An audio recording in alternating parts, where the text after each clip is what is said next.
मेरे प्रिय भाई बहनों को जय मसीह की, प्रभु की महिमा हो।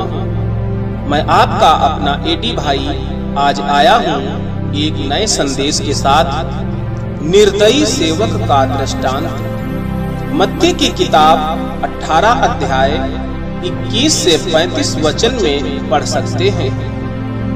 वचन नंबर 21 में लिखा है, तब पतरस ने पास आकर उससे कहा, हे प्रभु, यदि मेरा भाई अपराध करता रहे तो मैं कितनी बार उसे क्षमा करूं?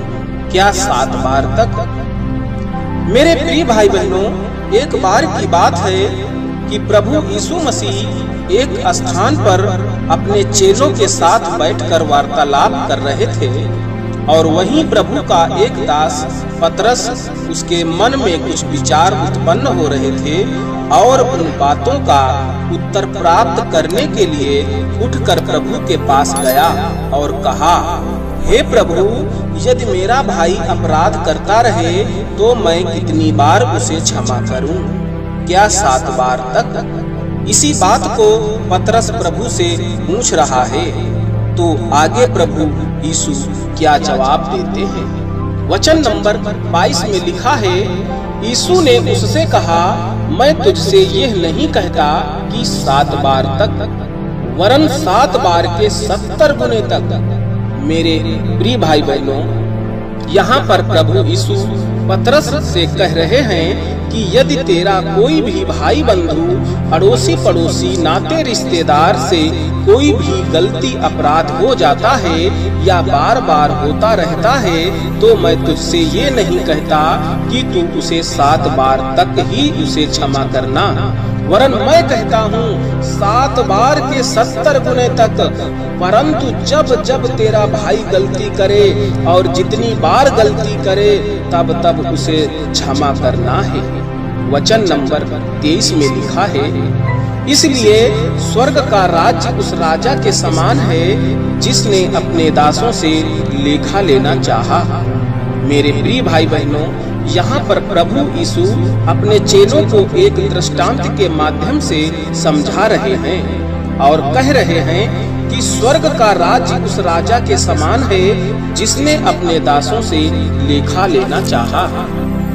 वचन नंबर 24 में लिखा है, जब वह लेखा लेने लगा तो एक जन उसके सामने लाया गया जो 10,000 तोड़े का कर्जदार था। मेरे प्रिय भाई बहनों, जब वह राजा अपने दासों का लेखा लेने लगा तब एक दास राजा के सामने लाया गया, यानी पेश किया गया, और लेखा लेने के बाद वह दास 10,000 तोड़े का कर्जदार निकला और 10,000 तोड़े का कर्ज चुकाने की हैसियत उस दास में नहीं थी। आगे क्या हुआ? वचन नंबर 25 में लिखा है, जबकि चुकाने को उसके पास कुछ न था तो उसके स्वामी ने कहा, यह और इसकी पत्नी और बाल बच्चे और जो कुछ इसका है सब बेचा जाए और कर्ज चुका दिया जाए।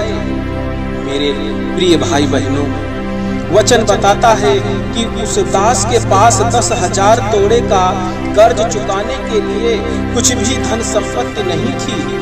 तब उस दास के स्वामी यानी राजा ने कहा, यह स्वयं और इसकी पत्नी और इसके बाल बच्चे सब बेच दिए जाए और जो कर्ज है सब चुका दिया जाए।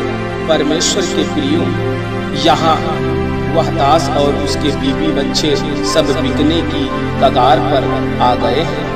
आगे क्या हुआ? वचन नंबर 26 में लिखा है, इस पर उस दास ने गिरकर उसे प्रणाम किया और कहा, हे स्वामी, धीरज धर, मैं सब कुछ भर दूंगा।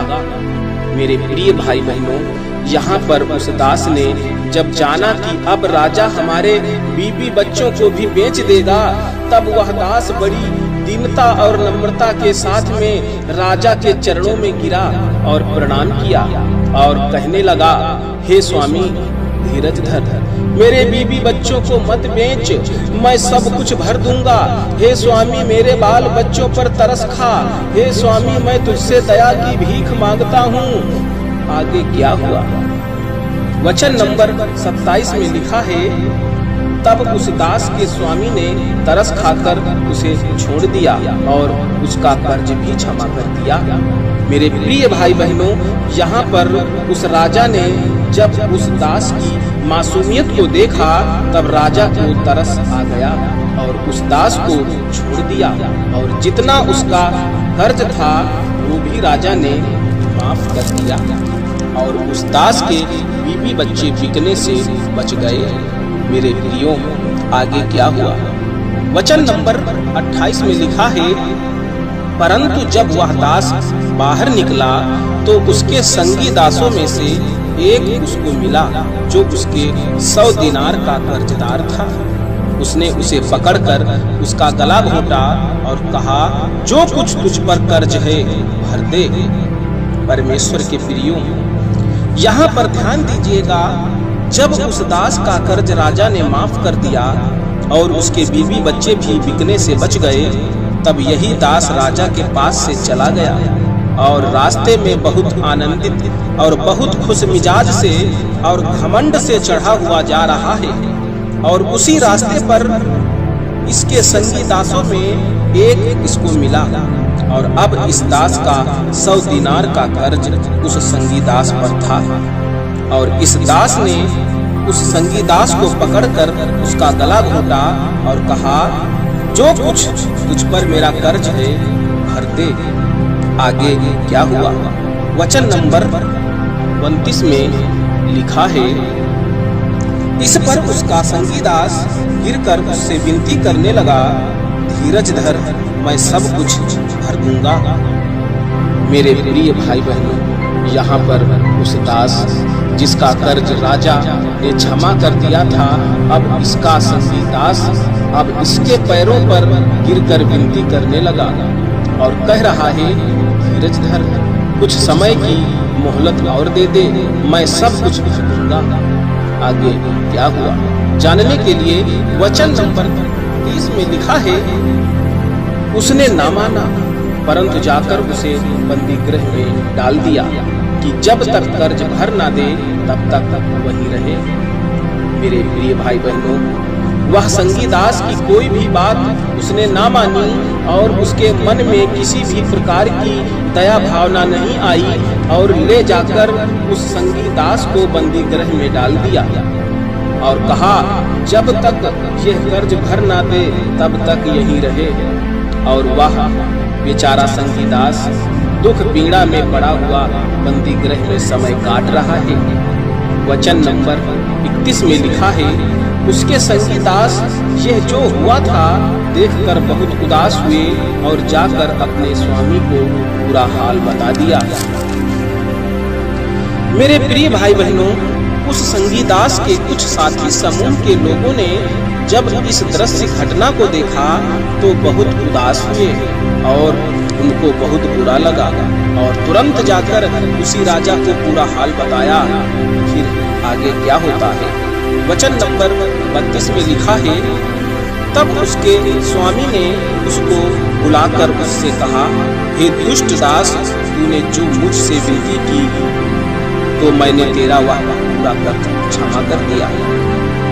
मेरे प्रियो, तब उसी राजा ने उस दास को बुलाया जिसका कर्ज क्षमा किया गया था और उससे कहा, हे दुष्ट दास, जब मेरा कर्ज तुझ पर था तब तूने मुझसे विनती की और मैंने तुझ पर तरस खाया और तेरा सारा कर्ज क्षमा कर दिया था।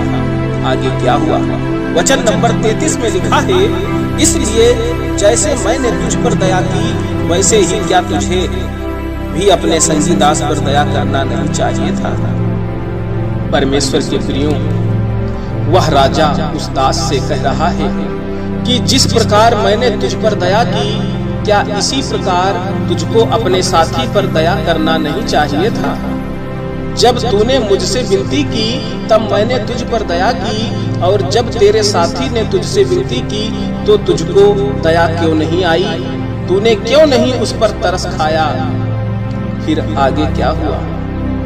वचन नंबर 34 में लिखा है, और उसके स्वामी ने क्रोध में आकर उसे दंड देने वालों के हाथ में सौंप दिया कि जब तक वह सब कर्ज भर ना दे तब तक उनके हाथ में रहे। मेरे प्रिय भाई बहनों, वचन बताता है कि जब राजा ने उस दास के चतुर और घमंडी और निर्दयी मन को देखा, तब राजा क्रोध में आ गया और उसको दंड देने वालों के हाथ में सौंप दिया कि जब तक वह दास माफ किया हुआ सारा कर्ज भर ना दे, तब तक वहीं रहे और दंड सहता रहे।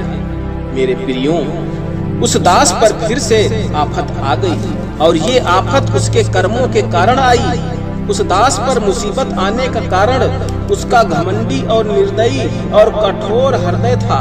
आगे क्या हुआ जानने के लिए वचन नंबर 35 में लिखा है, इसी प्रकार यदि तुम में से हर एक अपने भाई को मन से क्षमा ना करेगा, तो मेरा पिता जो स्वर्ग में है तुमसे भी वैसा ही करेगा। परमेश्वर के प्रियों, यहाँ प्रभु यीशु अपने चेलों को समझा रहे हैं कि इसी प्रकार यदि तुम में से कोई भी जन अपने भाई बंधु अड़ोसी पड़ोसी नाते रिश्तेदारों में से किसी से हुई गलती को जो क्षमा ना करेगा, तो तुम्हारे साथ भी जो हमारा स्वर्गीय पिता सर्वशक्तिमान परमेश्वर जो स्वर्ग में बैठा सब कुछ देख रहा है, वो भी ऐसा ही करेगा, जैसा कि दृष्टांत में बताया गया है।